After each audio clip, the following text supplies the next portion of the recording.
Job करती हूँ hospital में, डबल जॉब करती हूँ, तो हॉस्टल में रह रही हूँ।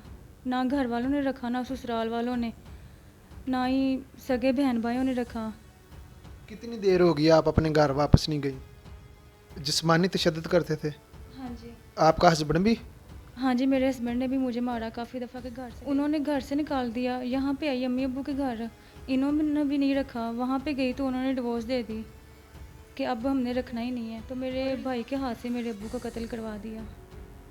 बाद में उल्टा मेरे पे केस कर दिया कि इसने सामान का केस किया था, इस वजह से ये इसने अपने अब्बू का कत्ल करवाया। और मैं काफ़ी देर से चाह रहा था कि मुझे कोई ऐसी स्टोरी मिले जिससे माशरे की सलाह हो सके, मैं आप लोगों से शेयर कर सकूं।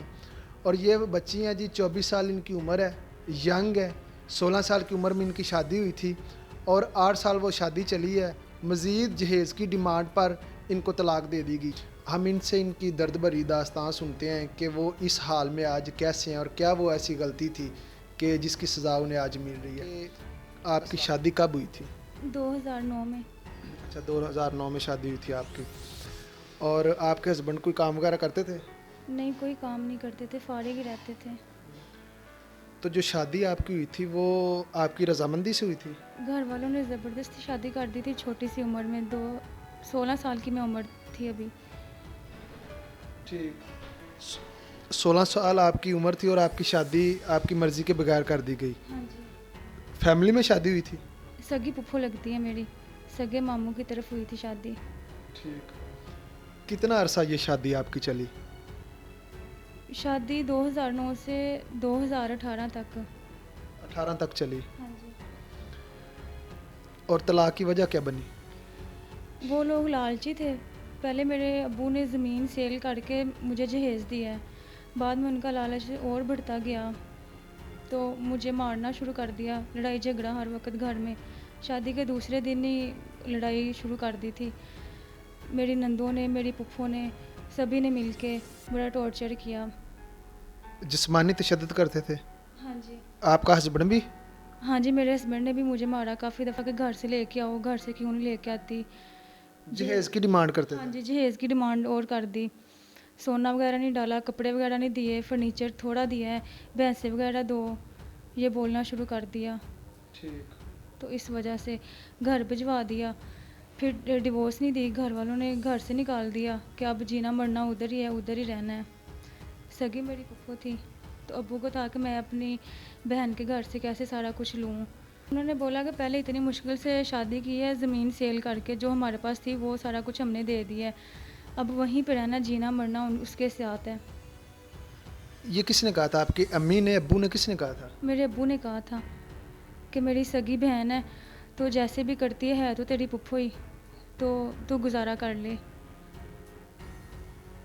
उनको ये बात पता होने के बावजूद कि वो टॉर्चर करता है आपका हस्बैंड आप पे, और 8 साल से वो ये डिमांड कर रहे हैं कि हमें जहेज़ दो, लालची हैं, सारा कुछ जानने के बावजूद भी वो कहते थे कि आप वहीं पे रहो, क्यों, क्या मजबूरी थी उनकी?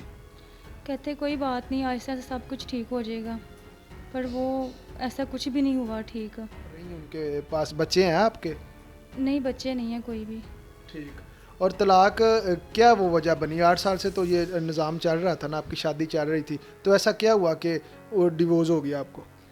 उन्होंने घर से निकाल दिया, यहाँ पे आई अम्मी अब्बू के घर, इन्होंने भी नहीं रखा। वहाँ पे गई तो उन्होंने डिवोर्स दे दी कि अब हमने रखना ही नहीं है। आया था, मैं वहाँ पे सिर्फ थोड़ी देर ही रही हूँ। पहले वो खुद आए थे, मुझे लेके गए। शादी थी ना कज़नों की, जी। तो कहते लोगों ने बातें करनी है कि उन्होंने पहली बहू रखी नहीं तो दूसरों को कहाँ से रखेंगे, इस वजह से मुझे लेके गए थे। तो बाद में फिर लड़ाई, शादी होते ही फिर मारना शुरू कर दिया और घर से निकाल दिया, साथ में डिवोर्स भी दे दी। ठीक ठीक। मेरा सामान मुझे वापस नहीं दिया, वो मेरा सामान जो अपनी बेटी को जहेज़ में दे दिया। अच्छा, आपका जो सामान आपके वालिदैन ने आपको दिया था वो उन्होंने अपनी बेटी को आगे दे दिया है? हाँ जी, उन्होंने आगे अपनी बेटी को दे दिया जहेज़ में। तो आप कैसे सरवाइव कर रही हैं, क्या करती हैं आप? मैं जॉब करती हूँ हॉस्पिटल में, ठीक। डबल जॉब करती हूँ, तो हॉस्टल में रह रही हूँ। ना घर वालों ने रखा, ना ससुराल वालों ने, ना ही सगे बहन भाइयों ने रखा। कितनी देर हो गई आप अपने घर वापस नहीं गई? 4-5 माह हो गए हैं। 4-5 माह हो गया आप अपने घर नहीं गई। नहीं। ठीक। और आपके बाबा की डेथ भी हुई है, ठीक है, वो कैसे हुई है? जब उन्होंने सामान अपनी बेटी को दे दिया तो अब्बू को पता चला कि अब ये नहीं कोई भी बात सुन रहा, तो अब्बू ने मेरा साथ देना शुरू कर दिया। जब मेरी सगी पुप्पो हैं, जब मेरी पुप्पो को पता चला कि मेरे अब्बू मेरे साथ हैं, मेरा साथ देना शुरू कर दिया, तो मेरे सगे भाइयों को पुप्पो ने मेरे मेरे ख़िलाफ़, मेरे अब्बू के ख़िलाफ़ वर्गलाया, तो अपने साथ मिला लिया। तो मेरे भाई के हाथ से मेरे अब्बू का कत्ल करवा दिया। बाद में उल्टा मेरे पे केस कर दिया कि इसने सामान का केस किया था, इस वजह से ये इसने अपने अब्बू का कत्ल करवाया है।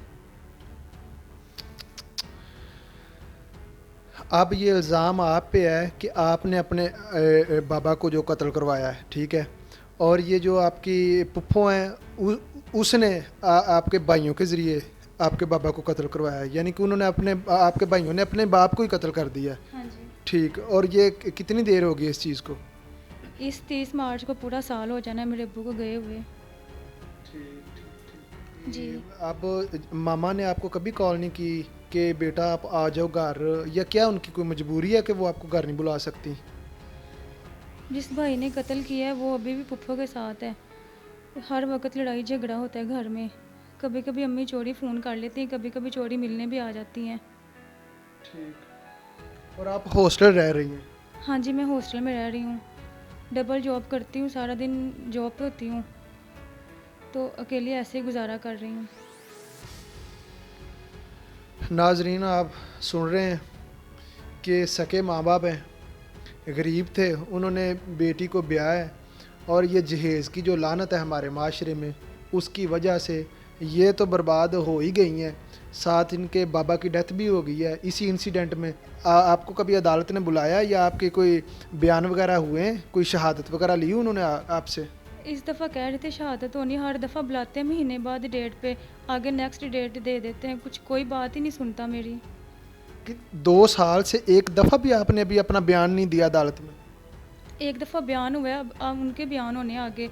कभी वो लोग आते नहीं, कभी जज नहीं बैठता, कभी कोई हड़ताल वगैरह हो जाती है, ऐसे ही चल रहा है। तो आप कैसे, मेरी बहन, ज़िंदगी को कैसे आप देखती हैं, क्या करेंगी आगे, क्या मुस्तकबिल है?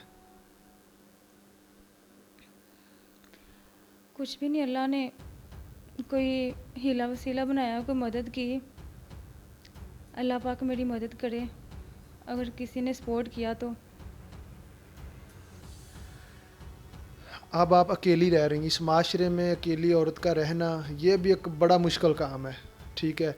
मामा है आपकी, वो जब उनके पास टाइम होता है या घर वालों से वो बच्चों से चोरी आपको कॉल कर लेती हैं, ठीक है, अल्लाह ताला उनको ज़िंदगी दे, लेकिन जब वो भी ना रहें, ठीक है, आपने कभी सोचा नहीं कि मैं शादी कर लूँ या मैं अपनी ज़िंदगी का आगाज़ करूँ? ये चीज़ें तो चलती रहेंगी यहाँ पे, निज़ाम इंसाफ का तो ऐसे 10 साल भी आपका केस लगा रहेगा, आपको इंसाफ अल्लाह को पता मिलना या नहीं मिलना। कभी सोचा नहीं अपनी ज़िंदगी के बारे में कि मैं शादी कर लूँ? हाँ जी, बहुत मुश्किल है। सुबह घर से निकलना होता है हॉस्टल से, सारा दिन अजीब नज़रें होती है लोगों की, तरह तरह की नज़रों को फेस करना पड़ता है। अम्मी ने 1-2 दफ़ा लोगों से बात की है शादी की, तो पर वो जहेज़ की डिमांड ही बड़ी करते हैं। कभी कहते हैं कि हमें ये सोना डालेंगे, गाड़ी देंगे, बालियाँ डालेंगे, चूड़ियाँ डालेंगे, बस यही बात करते हैं। और मेरे पास इतना कुछ है नहीं, ना मेरे घर वालों के पास है, मेरी अम्मी तो है, उनके पास कुछ भी नहीं है देने को। ये जी बच्ची है बेचारी, 24 साल इसकी उम्र है, और कहाँ पर ये उससे बात भी नहीं हो रही। और ये जहेज़ की लानत है इस माशरे में कि जिस बंदे के पास वसाइल हैं वो गाड़ियाँ भी देता है, सारा कुछ करता है, लेकिन जो गरीब है उसको इस चीज़ की सज़ा मिलती है। और कितनी देर होगी आपको डिवोर्स हुए? 2018 को हुई थी।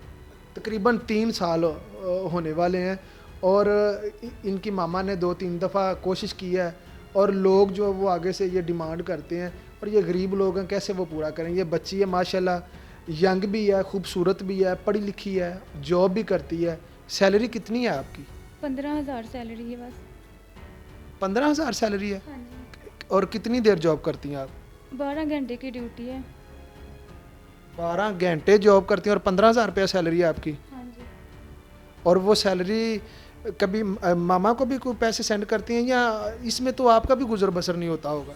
इसमें हॉस्टल का रेंट निकल जाता है, तो थोड़ा बहुत कोई बचता है तो मैं अम्मी को भी भेज देती हूँ, अपना भी आने जाने का किराया, बस यही होता है। सेविंग तो कुछ होती नहीं, गुजारा हो जाता है बस जीने के लिए। कोई मैसेज दें उन बच्चियों को या उन वालदैन को कि वो रिश्ता करते वक्त किस चीज़ को मद्देनज़र रखें?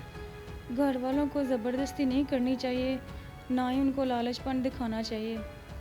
शादी जब जिसकी करनी होती है उसकी मर्ज़ी भी पूछ लेनी चाहिए, ज़बरदस्ती नहीं कुछ भी करना चाहिए। ज़िंदगी तो वालिदैन ने तो ज़िंदगी गुजार ली होती है, औलाद ने ज़िंदगी गुजारनी होती है। जहाँ पे उनका दिल करे, अगर वो कह दे तो शादी करें, वरना ज़बरदस्ती शादी ना करें। ऐसे रिश्ते टूटते हैं, आगे कोई समझता ही नहीं है किसी को। ये लम्हा फ़िक्रिया है कि हम बहसीत कौम ज़हनी तौर पे कितने ज़वाल पजीर हैं कि वेस्ट से एक औरत आती है, आए दिन हम स्टोरियाँ देखते हैं, 60 साल उसकी एज होगी, 25 साल का लड़का होगा, वो शादी कर लेगा, सिर्फ़ और सिर्फ लालच है। और यहाँ पे यंग बच्चियाँ हैं, पढ़ी लिखी हैं, बापर्दा हैं, लेकिन वो हमें एक्सेप्ट नहीं है क्योंकि उनके पास वसाइल नहीं है। सो हम सब दुआ गो हैं मेरी बहन, अल्लाह ताला आपके लिए आसानियाँ पैदा फरमाए।